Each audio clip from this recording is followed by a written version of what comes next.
Welcome to the Find Your Leadership Confidence podcast with Vicki Noethling. You are about to discover impactful lessons that help you grow as an individual, grow your confidence, and find the positive and good within you, so you powerfully and authentically become the best version of yourself. Be sure you visit our website at www.findyourleadershipconfidence.com. While you're there, subscribe to us via your favorite network. Now tune in, get ready, and enjoy the journey of emerging as a leader of exception in the 21st century. Welcome, everyone, to the Find Your Leadership Confidence podcast. I'm your host, Vicki Noethling, coming to you from Roswell, Georgia. The goal of this podcast is to bring topics and guests that will empower you to become that confident leader and take your business and your life to the next level. Today, I am very excited to share with you Dr. Jessie Hehmeyer, and let me let you know a little bit about her. Dr. Hehmeyer is a physician founder of Well Empowered, where she practices data-driven, heart-centered functional medicine. She created Well Empowered with one commitment in mind, guiding you in creating the health and vitality that transforms your experience of life and alters what is possible. And how does Dr. H, as she goes by, live true to this? By taking a root cause, natural medicine approach that marries heart and science. Through working one-on-one and with groups, Dr. H provides access to information, inspiration, and strategies you need to produce sustainable and transformational health outcomes. So we're going to talk about those 5 overlooked root causes of a slow metabolism. Those of us that are over 40 may have experienced that. So please join me in welcoming Dr. Jessie Hehmeyer. Thank you so much, Vicki. Thank you for inviting me and welcoming me to be here with you and your community. And yes, I'm excited to dive into this, for many people, elusive question, right? Like, what the heck? It used to be different, and now I can't figure out. Right, exactly. I can't figure out how to get the scale to move a pound, right? And one of the things I found over the course of decades of working with people in this area, as you mentioned, heart-centered, data-driven natural medicine is what I do. And one of the many problems or conundrums I work with people on is getting to the source of a slow metabolism. And oftentimes people will arrive with their fingers crossed, really hoping the answer to this question is that it's their thyroid, right? People kind of, hear somewhere along the way, like, gosh, it must be my thyroid, or, if it is my thyroid, I'll just take medication, it'll be handled. And, good news, bad news of that is that even if it is your thyroid, it's not your thyroid.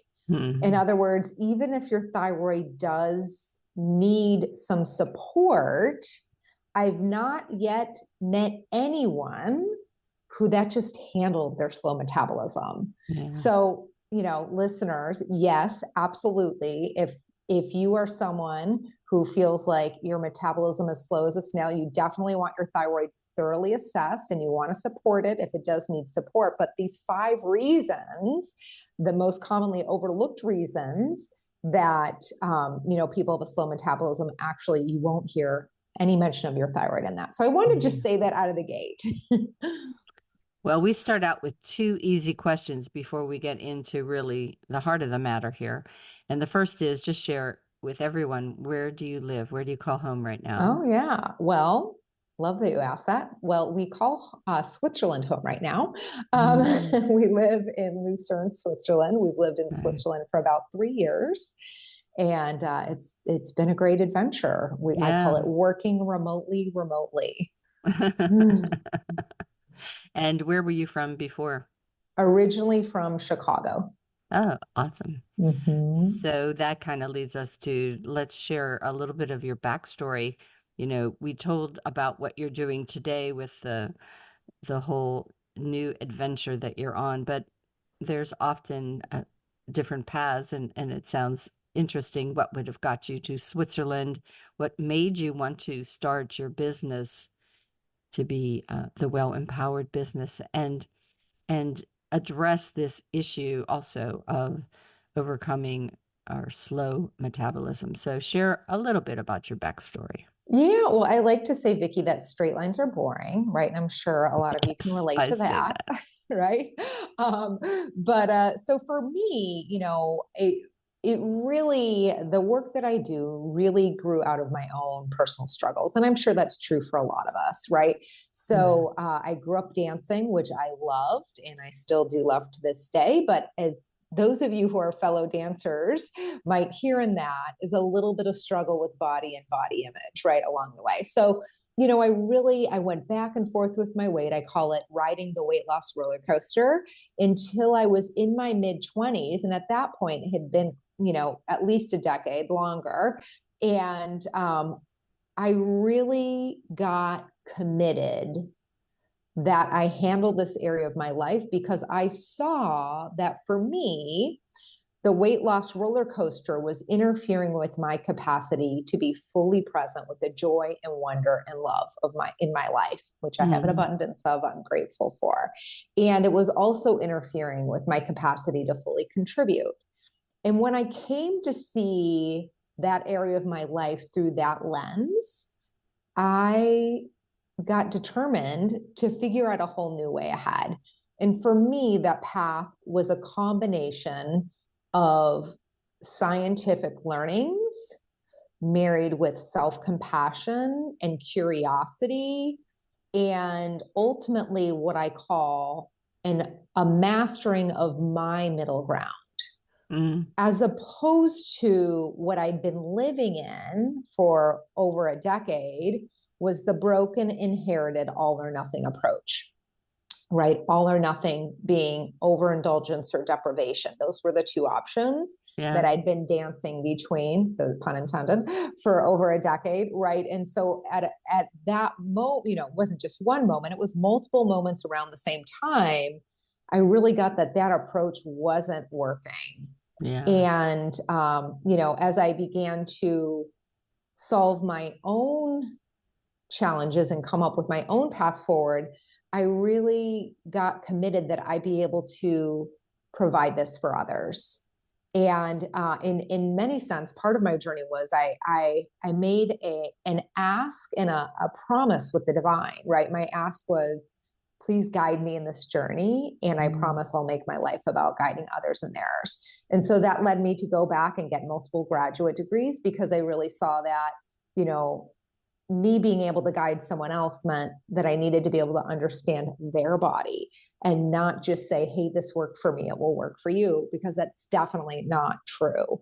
Mhm. So ultimately, that led me to what I do today. Oh, wow. And what got you to Switzerland? What got me to Switzerland was my husband's work, and we both love an adventure. So I was a pretty quickie. I was a Yes. very enthusiastic yes when he brought Uh, it up as a possibility. So my husband's work brought us here, and at that point we were all working remotely anyway. So yeah. I just figured, well, I'm going to have to figure out this time zone tango, but I have, and it's been a great thing to really be submerged in another culture in a way I had never been before. And of course, it allows me to see things about a different lifestyle that are so wonderful and beautiful. But it also allows me to see things about my home country that I really love and treasure in a way that moves me. Mhm. It's easy to see the challenges, and I think we're all pretty tuned into what those are these days. But I am so very present to our magic. Mhm. Awesome. Well, let's go back to in the opening, I talked about data driven functional medicine. So Mhm. share a little bit about what exactly do you mean by that? Yeah, so the data-driven part means, well, actually, I'm going to start with the functional medicine. So functional Mhm. medicine is really a root cause approach to resolving symptoms, diseases, conundrums. So whether it's, okay, the symptom of someone struggling to lose weight, or the symptom of constipation or bloating or diarrhea, or the symptom of hormones gone wackadoodle, which can show up in a lot of different ways, Mhm. and Mhm. skin challenges, all of these different symptoms and sometimes actual diseases or conditions that we work to understand what is at the source so that we can address the root cause and heal the body, create the conditions that naturally allow for the body to heal. For me, all of my interventions are natural. So I'm using nutrition and food, I'm using supplementation in a targeted manner, I'm using lifestyle. And, when appropriate, we bring in other providers who have other tools that would add to the equation. So to me, it's never an either or quandary. It's really what is right for the person in front of me. Yeah, that's a great approach. And so the data driven Yeah, the is, data-driven part is, yeah, that we use a lot of information. So when I work with people, we're ordering a lot of labs. And some of those labs are quote unquote standard labs that you might get done at a yeah. typical doctor's office. But even when that's true, I'm going to look at them differently. And then some of them are specialty labs that you wouldn't encounter, whether it's looking at your microbiome in a 3-day, really comprehensive collection kind of view, or it's Mm. looking at the interaction between your adrenals, which are in charge of your stress response, and your sex hormones, because there's a big interplay there. That would be an example of a specialty lab as well. And then, I'm sure a lot of you listeners are familiar with things like food sensitivities. There are times Mhm. when I bring those in as well. Awesome. So let's just talk about those 5 commonly overlooked causes of slow metabolism. Yeah. Well, the first one, as I mentioned, you won't hear thyroid Yeah. on this list, but the first one is elevated inflammation. Mhm. And, the thing about elevated inflammation is sometimes people have the sense that they would know if inflammation was elevated in their body.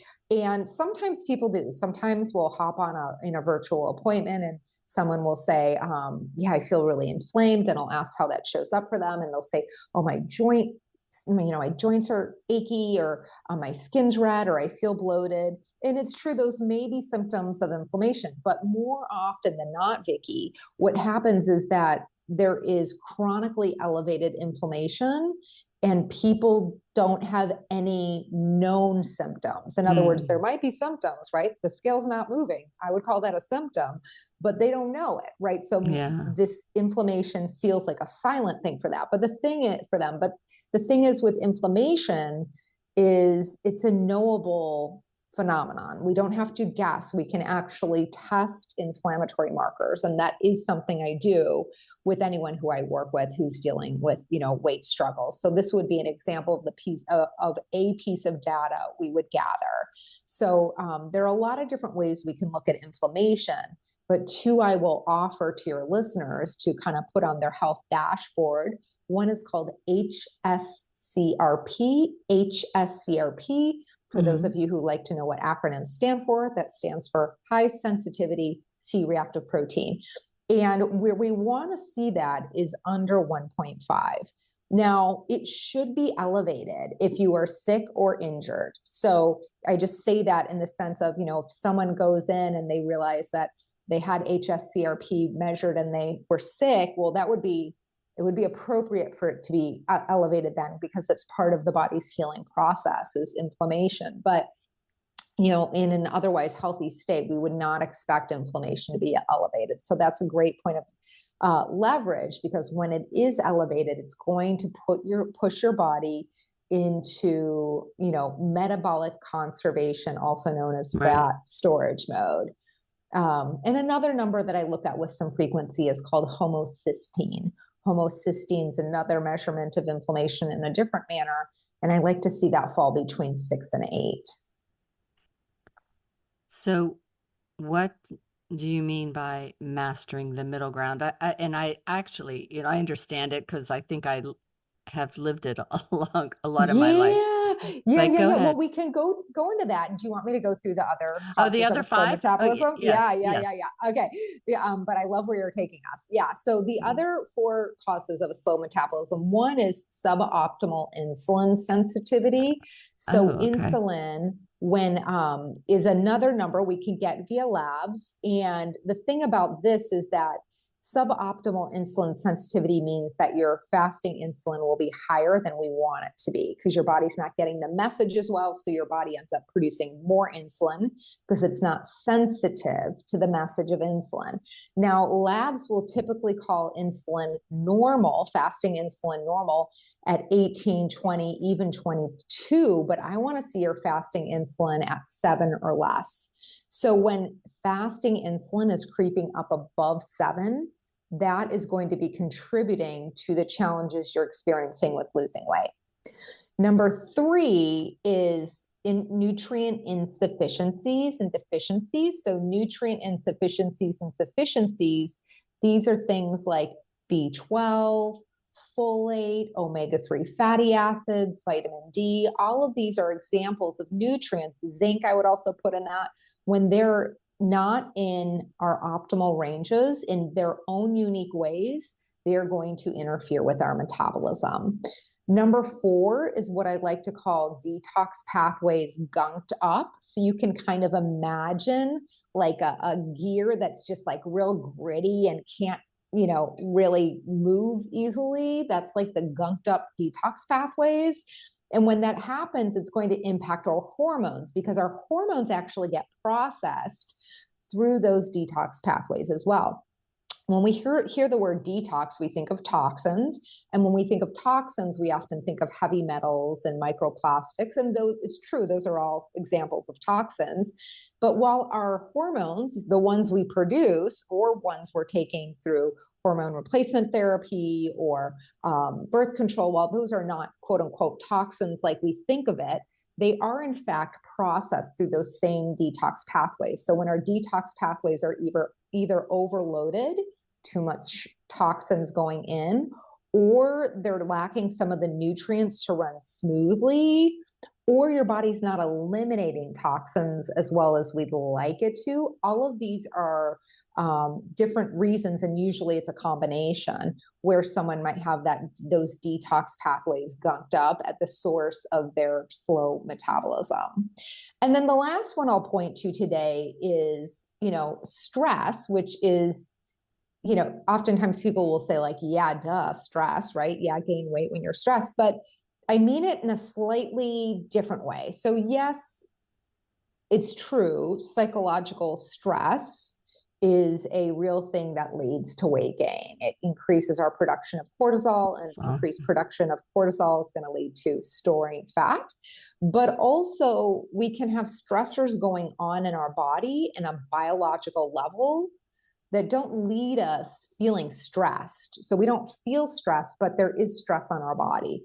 Examples of stressors that fall into this category are nutrient deficiencies, are latent infections, whether it's a disruption of your microbiome or otherwise, increased inflammation. So you can kind of see these are all kind of connected in different ways.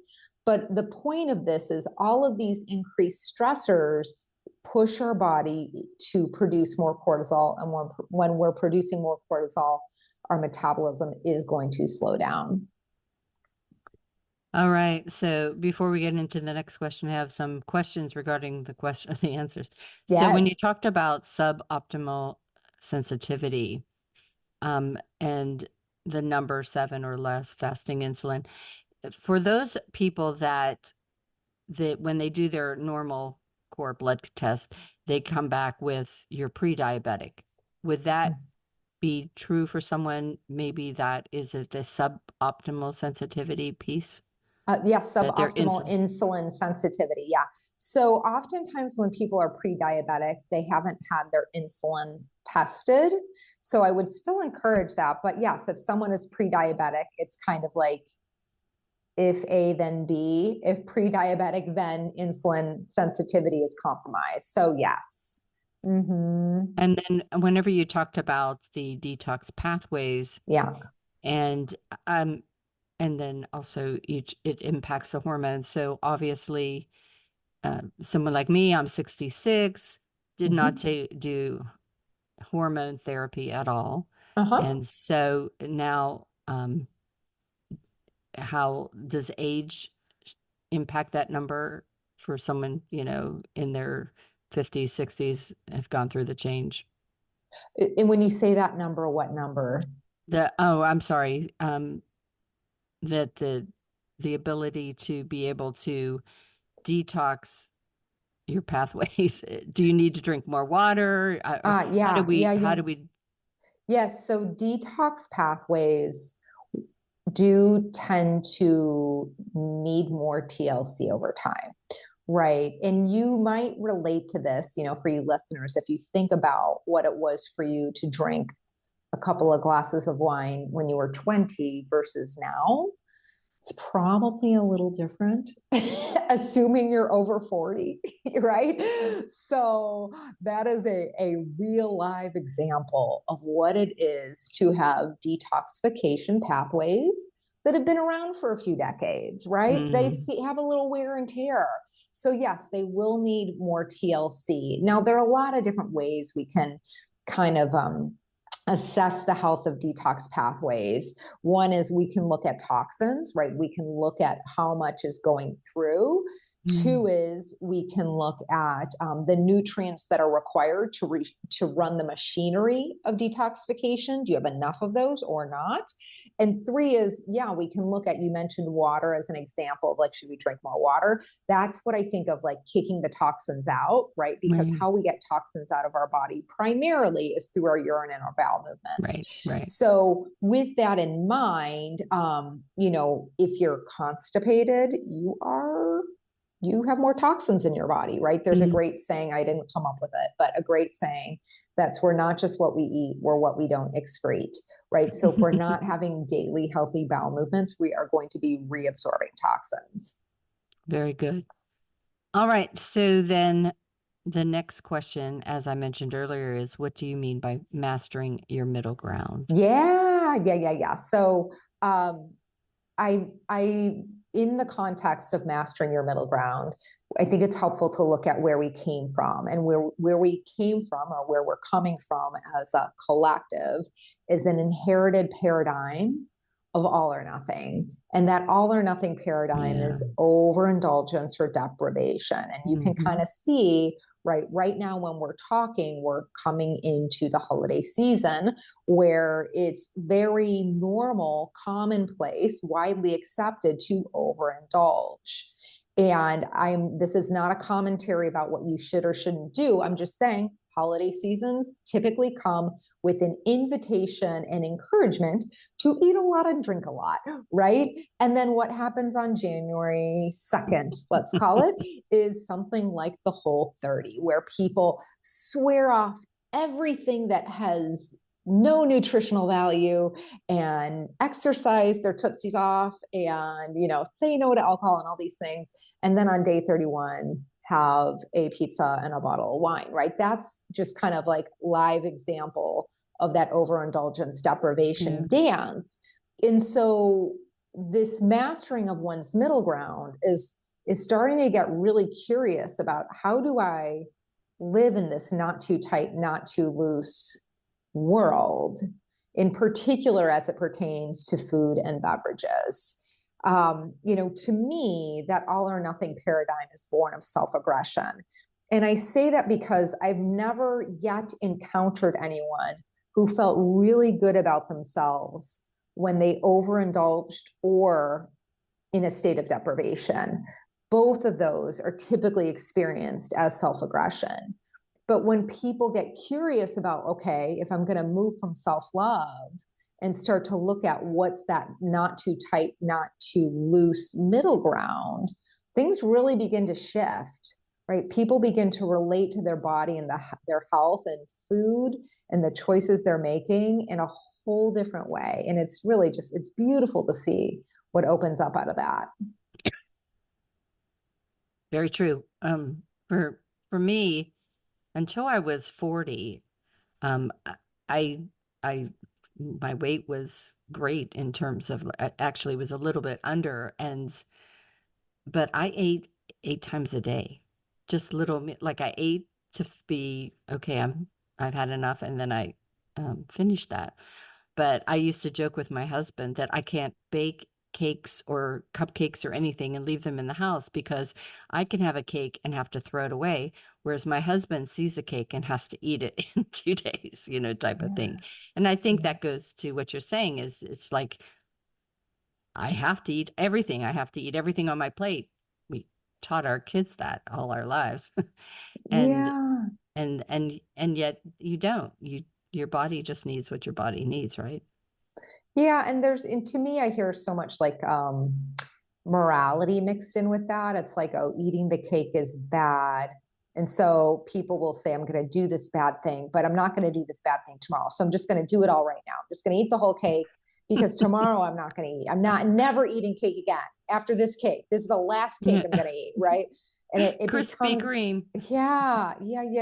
And it's just like, oh gosh, it's not a recipe for self-love. It's not a recipe for empowerment. It's not a recipe for voting for your health or yourself. Yeah. So I've got no moral judgment of that approach. It makes my heart ache to see people who are struggling in that inherited approach.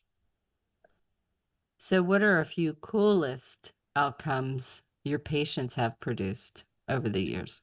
Oh my goodness, so many cool ones, Vicki. Where do I start? Okay, I'll start with one woman who I think she was about 6 months. I want to say 6 months postpartum.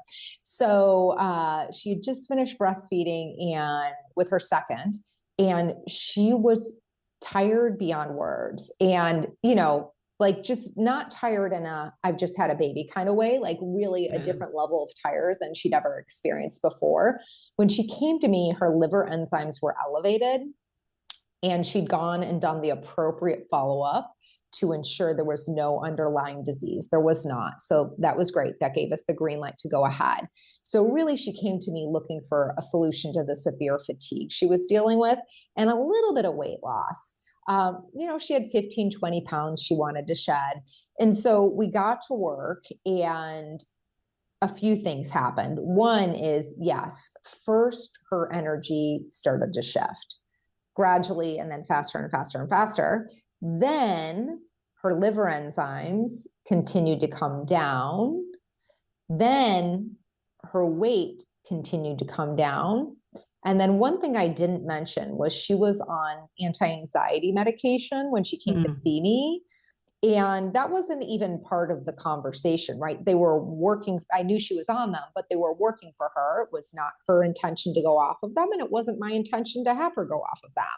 But about, we were checking in for, I think it was like an annual check-in, after we'd started working together. We worked together closely for about 6 months. And then, 6 months later, so a year after we'd started working together, we reconnected. And she said casually, she said, "Oh yeah, I forgot to tell you, I went off my anxiety meds." She said, "I just don't need them anymore."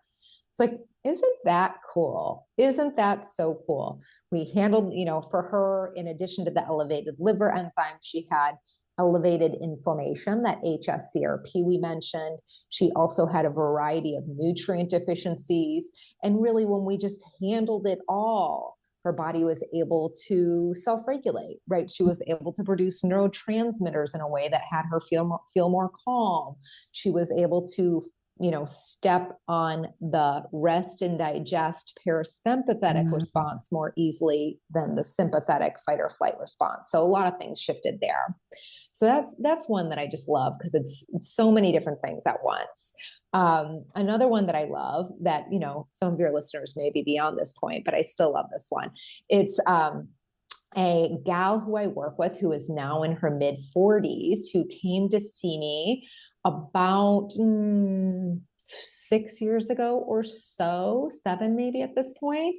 And she and her husband had gone through multiple rounds of IVF at that point. Oh, yeah. And they weren't getting pregnant. And together we figured out that she was dealing with a genetic mutation that just hadn't been well accounted for, is what I'd say. And it can be accounted for naturally. So we went to work and we lowered, it was actually homocysteine. We used supplements to lower her homocysteine. Her homocysteine came back down to normal. This took a little bit of extra troubleshooting for her. And at one point I said to her, I'm like, listen, I just would not be surprised if you get pregnant now.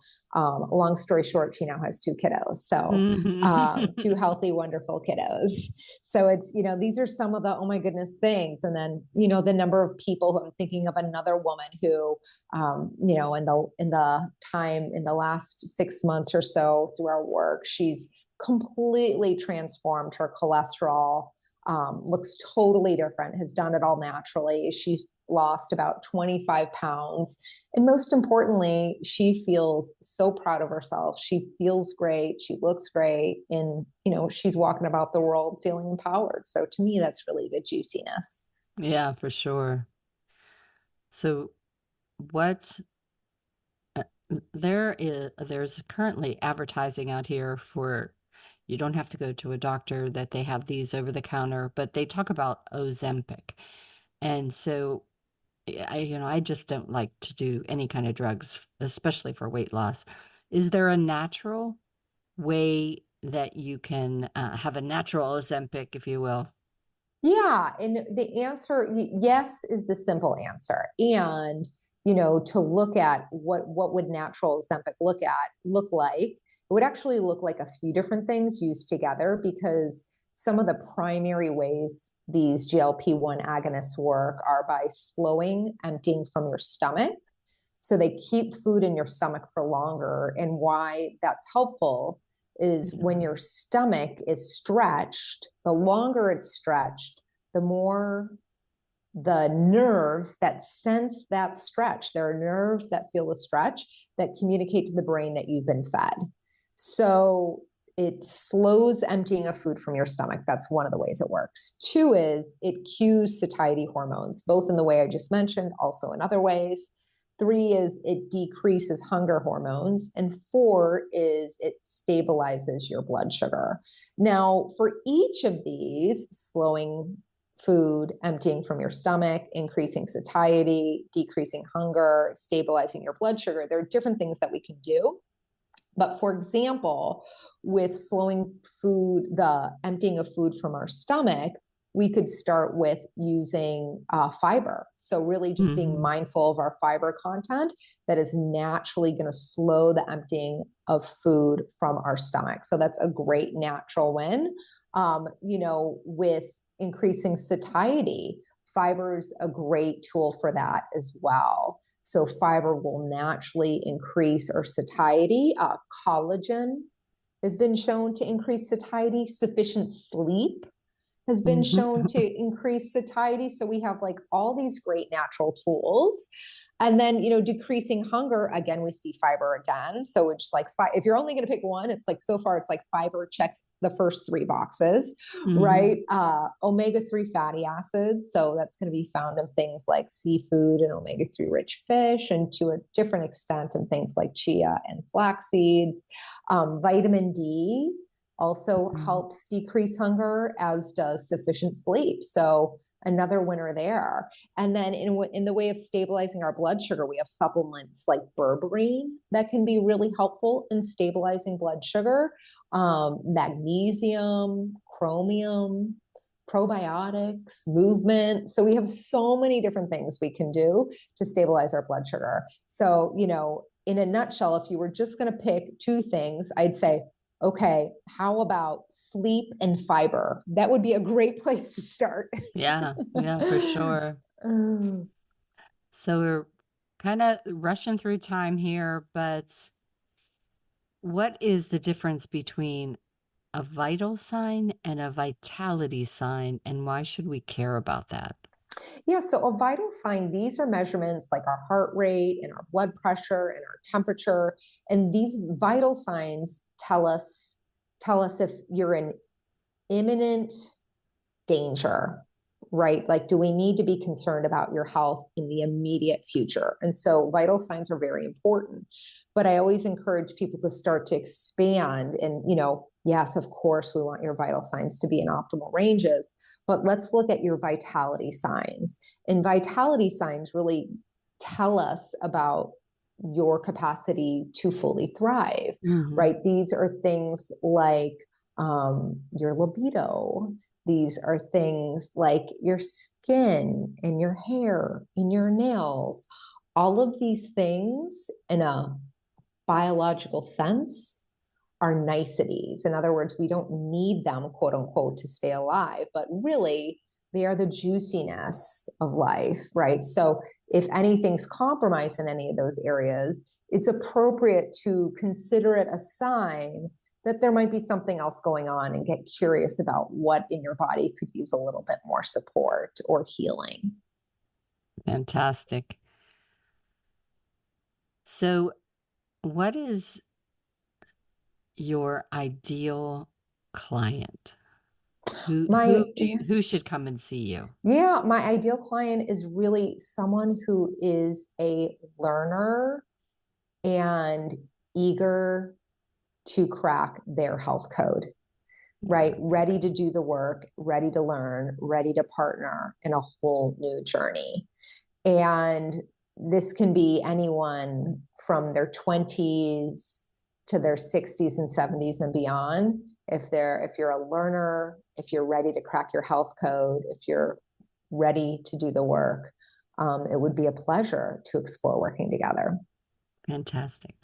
Well, if you have been intrigued, interested, motivated to learn more and want to know how to get in contact with Dr. H, I'm going to share a slide that has all that information for you.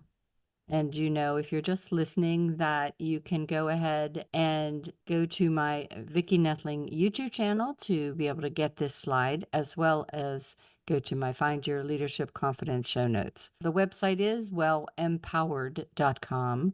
Again, wellempowered.com. Facebook is You Well Empowered, initial cap. So You Well Empowered. Instagram is Well Empowered, and YouTube is at Well Empowered Weight Loss Mastery. Again, go to YouTube and check out her videos at Well Empowered Weight Loss Mastery. I'm going to turn it over to Dr. H to be able to tell you all about what her call to action is today. Yes. So my invitation is to schedule a complimentary consultation to explore working together. And if you do decide to engage in working together, if it feels like a good fit, make sure you remind me that Vicki sent you my way, because you will be gifted with 10% off any work we do. I will also say, for those of you who are curious but not yet ready to schedule a complimentary consultation, go to wellempowered.com/dare. That's wellempowered.com/dare. And there you can enter your email address and sign up to receive our weekly dare. So every Sunday, you'll receive a dare to take on a micro habit for the week. An example of a micro habit is a few weeks ago, we dared our Well Empowered community to, for 1 week, give up eating food out of a bag, whether it's chips or cookies or crackers, whatever the case may be. The invitation was to move food from bag to bowl, enjoy whatever you're enjoying. If you'd like a second portion, great, get yourself a second portion, but still have it be in the bowl. And then just really notice what comes up for you. So that's an example of a dare you would receive by signing up for our weekly Sunday dare. Awesome. Jessie, it's been just so great chatting with you today. You gave so many great points, and I am sure that you have intrigued, as I said, as well as got some people motivated to maybe take on that weekly dare, or better yet, have a consultation with you to see if they can get their metabolism back in check. So thank you so much for being a great guest. Thank you so much, Vicki. It's been such a pleasure to be here with you and your community. Thank you. As always, I remind everyone that life is a journey, and it's up to you to enjoy the ride. This is Vicki Noethling, signing off.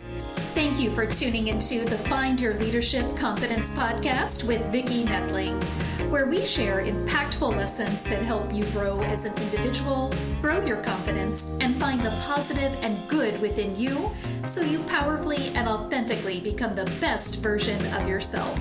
Remember to visit our website at www.findyourleadershipconfidence.com and enjoy even more great episodes like this one.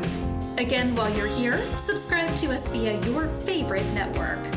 We look forward to seeing you next time on the Find Your Leadership Confidence podcast.